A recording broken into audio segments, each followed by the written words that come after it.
Network में आपका स्वागत है। मैं हूं आपके साथ शिखा मेहरोत्रा।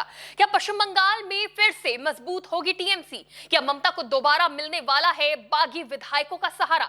ये सवाल इसलिए उठ रहे हैं कि जिस तरह से खबरें आ रही हैं कि टीएमसी के बागी विधायक और सांसद एनडीए की बैठक में शामिल नहीं हो रहे हैं, उससे राजनीति में हलचल तेज हो रही है और कहा जा रहा है कि टीएमसी के बागी गुट में फूट पड़ गई है। इसी बीच सोशल मीडिया पर वायरल एक वीडियो ने बंगाल की राजनीति में हलचल तेज कर दी है। ये वीडियो टीएमसी बागी सांसद यूसुफ पठान का है। वीडियो में एक पत्रकार यूसुफ पठान से सवाल करता है कि क्या वो फिर से टीएमसी के संपर्क में है। इस सवाल का यूसुफ पठान जवाब नहीं देते और बार बार टालते हुए दिखाई देते हैं और फिर लास्ट में कह ही देते हैं कि नहीं बोलूंगा। यूसुफ के इस वीडियो से साफ लग रहा है कि वो टीएमसी में फिर से जाना चाहते हैं। इसके अलावा सोशल मीडिया यूजर्स भी उनके इस बयान को टीएमसी में शामिल होने के तौर पर देख रहे हैं। एक सोशल मीडिया यूजर ने लिखा कि पत्रकार ने टीएमसी के बागी सांसद यूसुफ पठान से सवाल किया कि क्या वो फिर से टीएमसी के संपर्क में है। इस सवाल को यूसुफ पठान बार बार टालते रहे और फिर आखिरकार उन्होंने कह ही दिया, मैं नहीं बोलूंगा। सही भी है, बोलने लायक बचे भी कहां हो, बोलने लायक होते तो बोलते भी। इस कड़ी में एक और सोशल मीडिया यूजर ने लिखा, आज संसद में बार बार यूसुफ पठान से सवाल किया गया कि क्या वो फिर से टीएमसी के संपर्क में है। इस सवाल को यूसुफ ने बार बार टाला, बाद में कहा मैं नहीं बोलूंगा और चले गए। बता दें कि टीएमसी के बागी सांसदों के दोबारा पार्टी में शामिल होने का दावा अभी से नहीं चर्चा में आया है, पहले भी इस तरह की चर्चा तेज रही है। एक तरफ बंगाल सीएम शुवेंदु अधिकारी दावा कर रहे हैं कि सभी सांसद पूरी तरह एकजुट हैं, वहीं दूसरी ओर 3 सांसदों की लगातार दूसरी बार एनडीए संसदीय दल की बैठक से गैर मौजूदगी ने कई सवाल खड़े कर दिए।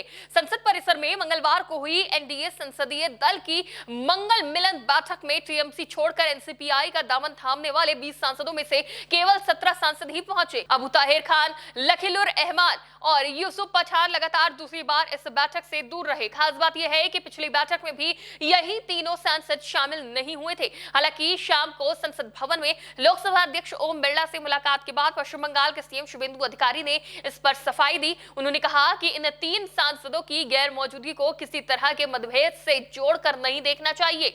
उनका कहना था कि जहां भी इन सांसदों को बुलाया जाएगा सभी 20 सांसद एक साथ मौजूद रहेंगे। लेकिन राजनीतिक गलियारों में सवाल उठ रहे हैं कि अब सब कुछ सामान्य है तो फिर लगातार दूसरी बैठक से वही 3 सांसद क्यों दूर रहे और यूसुफ पठान का इस तरह का बयान सोशल मीडिया पर क्यों वायरल हो रहा है। वहीं टीएमसी के वरिष्ठ नेता सौगत रॉय ने भी बड़ा दावा कर दिया है कि बागी सांसदों में से कुछ नेता उनके संपर्क में है और पार्टी में वापसी की संभावनाएं तलाश रहे हैं। उनके इस बयान के बाद बागी खेमे की एकजुटता पर और सवाल उठने लगे हैं। इस बीच मंगलवार को हुई मंगल मिलन में बागी सांसदों के शामिल न होने को लेकर टीएमसी नेता कीर्ति आजाद ने बड़ा दावा किया है। उन्होंने कहा कि बागी गुट में 7 से 8 लोग ऐसे हैं जो जबरदस्ती गए हैं, वो एनडीए गठबंधन में शामिल नहीं होना चाहते हैं। उन्होंने आरोप लगाया कि उन सांसदों पर दबाव है, उनके घर वालों को डराया धमकाया जा रहा है और मारपीट की जा रही है। कीर्ति आजाद ने एनसीपीआई पार्टी को लेकर कहा, देखिए एनसीपीआई कुछ भी नहीं है, ये एक गैर मान्यता प्राप्त राजनीतिक दल है, इसलिए स्पीकर निर्णय नहीं ले पा रहे हैं क्योंकि कोई दस्तावेज नहीं है।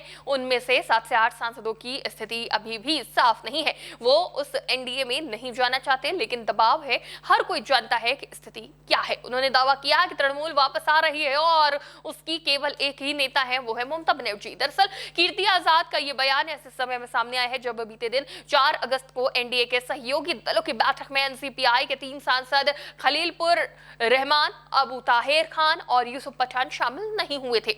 तीनों ने 28 जून को हुई एनडीए संसदीय दल की पहली मंगल मिलन बैठक से भी दूरी बनाई थी। फिलहाल टीएमसी के तीनों सांसदों की तरफ से कोई आधिकारिक बयान सामने नहीं आया है, लेकिन पश्चिम बंगाल की राजनीति में हलचल तेज हो गई है। फिलहाल इस हलचल को तभी शांति मिलेगी जब तीनों सांसदों या किसी एक सांसद का आखिरकार बयान सामने आता है। सांसदों की इस चर्चा पर आपकी क्या राय है, फिलहाल कमेंट बॉक्स में जरूर बताएं। फिलहाल देखते रहिए टीवी 24 नेटवर्क।